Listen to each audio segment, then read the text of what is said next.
औज़ुबिल्लाहि मिनश्शैतानिर्रजीम बिस्मिल्लाहिर्रहमानिर्रहीम। अस्सलामु अलैकुम डियर स्टूडेंट्स। आज के लेक्चर में हम नाइन्थ क्लास मैथ के पहले यूनिट जिसका नाम मैट्रिसेस एंड डिटर्मिनेंट्स है उसकी एक्सरसाइज 1.3 के क्वेश्चन नंबर 3 को हल करेंगे।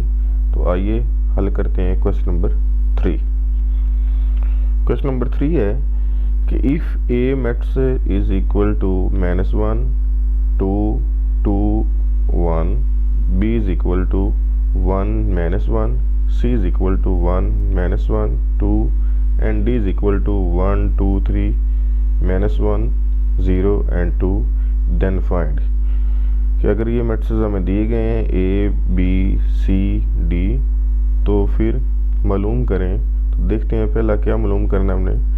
पहला पार्ट है इसका कि a प्लस आगे एक मैट्रिक्स हमें दिया गया है a, इसमें लिखा हुआ है 1 1 1 और 1। तो हम इसको हल करेंगे तो देखा जाए यहाँ पर लिखा हुआ है a, तो a की जगह पे हम लिखेंगे a वाली मैट्रिक्स की जो वैल्यू है वो लिखेंगे। तो आइए बराबर में लिखते हैं। बराबर में हमने लिखा जहाँ पर a था वहाँ पर a मैट्रिक्स की वैल्यू लिख दी, आगे यही प्लस और उसके बाद अगला मैट्रिक्स जो दिया हुआ था हमें 1 1 1 1 की सूरत में, तो उसको हमने लिख लिया। अब ये दोनों मैट्रिक्स आपस में प्लस हो रहे हैं तो इनको हम करेंगे प्लस। प्लस करने का तरीका ये है कि पहली एंट्री पहले मैट्रिक्स की पहली एंट्री और दूसरे मैट्रिक्स की पहली एंट्री आपस में प्लस होंगे। इसी तरह आगे 2 + 1 होगा, हम लिखा 2 + 1। इसी तरह यहाँ से 2 + 1 होगा, तो ये हमने यहाँ पर लिखा 2 + 1। इसी तरह आगे होगा 1 + 1, तो ये हमने लिख दिया 1 + 1। तो इस तरह पहला मैट्रिक्स की तमाम एंट्रीज अपने करस्पॉन्डिंग जो एंट्रीज हैं उनके साथ प्लस हो गई। तो इनको अब जब प्लस करेंगे, प्लस की अलामत हमने लगा दी दरमियान में, तो अब हम इनको प्लस करते हैं। तो देखें यहाँ पर -1 है और यहाँ पर +1 है। तो -1 +1 ये 1 में से 1 निकालेंगे तो माइनस प्लस माइनस होता है, 1 में से 1 जब निकलेगा तो ये 0 आएगा। इसी तरह मैं लिख लेता हूँ यहाँ पर 1 में से जब 1 निकला तो यहाँ पर 0 आया। इसी तरह 2 और 1 3 बन जाएंगे, नीचे भी इसी तरह 2 और 1 3 बन जाएंगे। और अगली चौथी एंट्री में है कि 1 + 1 तो वो बन जाएंगे 2। तो इस तरह हमारे पास जो हासिल कालब है वह है 0 3 3 2। अगला करते हैं हल। आगे हमारे पास है b प्लस आगे कालब दिया गया हमें, तो जिस तरह हमने a किया इसी तरह हम b भी करेंगे। तो b की जगह पर यहाँ से b की वैल्यू लेंगे 1 -1, तो हम लिखेंगे b की जगह पर। तो हमने लिखा b की जगह पर हमने लिखा 1 -1। इसी तरह आगे प्लस की अलामत सेम आई और इस तरह अगला कालब जो है वो भी हमारे पास सेम आया। तो अब हम इसको प्लस करेंगे। तो पहली एंट्री 1 + -2 वाली, तो हम लिखेंगे, देखें यहाँ से 1 ये वाला लिया। इसी तरह यहाँ से प्लस माइनस माइनस होता है, प्लस माइनस माइनस लिखा हमने। इसी तरह नीचे हम देखेंगे दूसरी रो में तो -1 है पहले कॉलम में और दूसरे कॉलम में 3, तो इनको लिखेंगे हम -1 + 3 लिखा हमने यहाँ पर -1 + 3। तो अब इसको हल करेंगे तो हल होगा, देखें जिसके साथ कोई अलामत नहीं होती वो प्लस होता है और आगे माइनस है तो प्लस माइनस माइनस, 2 में से जब 1 निकलेगा तो 1 रह जाएगा। और अलामत हम इस्तेमाल करते हैं बड़ी रकम वाली, तो यहाँ पर बड़ी रकम जो है वो 2 थी, तो लिहाजा अलामत 2 के साथ जो है माइनस है तो हम 1 के साथ भी माइनस लगाएंगे। इसी तरह यहाँ पर हमारे पास प्लस माइनस माइनस, 3 में से जब 1 निकाला तो 2 रह गया। यहाँ पर जो बड़ी रकम है वो 3 है और उसके साथ जमा की अलामत है, तो लिहाजा 2 जो होगा वो प्लस का होगा। प्लस आमतौर पर ना भी लगाएं तो प्लस होता है, समझा जाता है। आगे हम करेंगे तीसरा पार्ट इसका। तो तीसरा पार्ट हमारे पास है c प्लस आगे हमारे पास एक कालब दिया गया है, तो हम इसी तरह जैसे पहले 2 पार्ट किए हैं इसी तरह ये पार्ट भी है। c की जगह पर यहाँ से c की वैल्यू लेंगे, तो c की वैल्यू हमने लिखी यहाँ पर, तो ये आ जाएगी हमारे पास c की वैल्यू। c की वैल्यू ये वाली सेम आएगी 1 -1 2, इसे हमने लिख लिया 1 -1 2।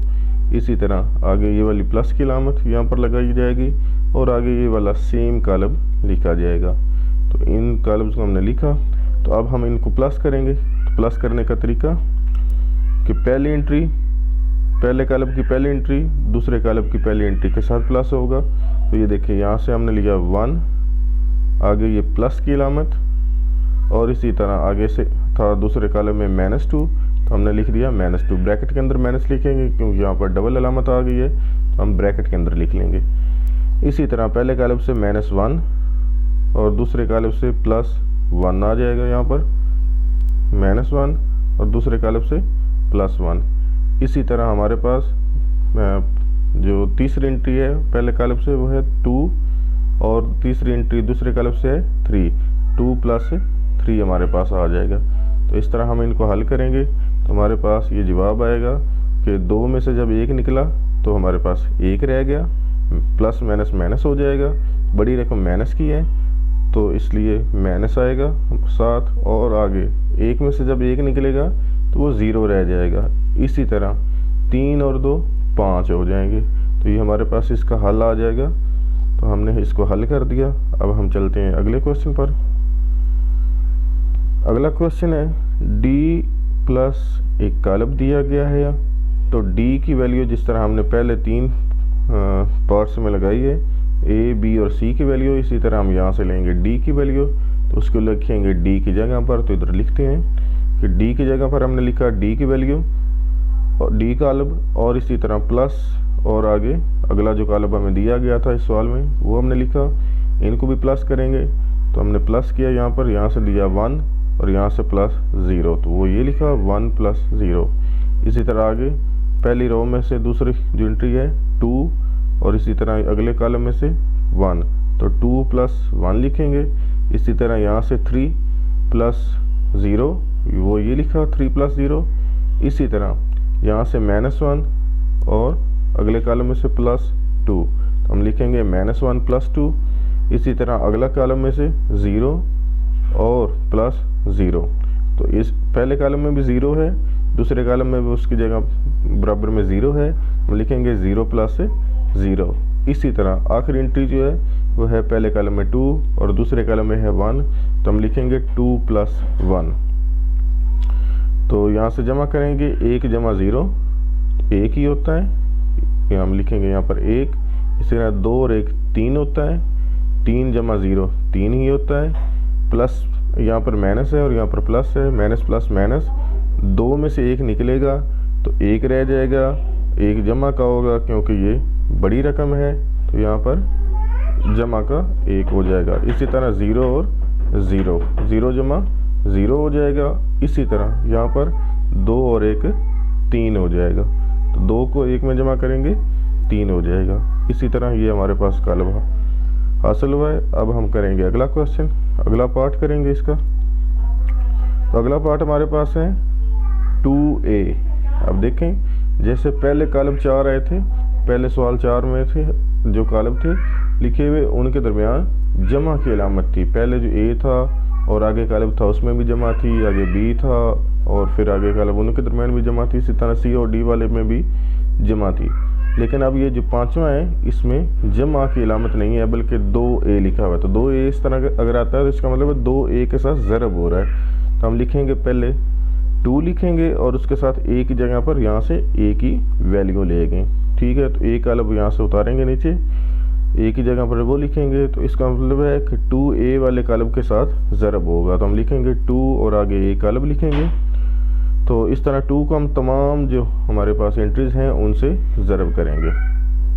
तो 2 को जब तमाम एंट्रीज से ज़रब किया, पहले 2 1 2 हो जाएगा, इसी तरह 2 को 2 से ज़रब करेंगे तो 4 हो जाएगा, और इस तरह आगे 2 को 2 से फिर ज़रब करेंगे तो वो भी 4 हो जाएगा, और आखिरी एंट्री के साथ जब करेंगे 2 को 1 से ज़रब किया तो 2 हो गया। तो इस तरह हमारे पास ये भी कॉलम हो जाएगा। तो आज के लिए इतना ही काफ़ी, मिलते हैं अगले लेक्चर के साथ। अल्लाह हाफिज़।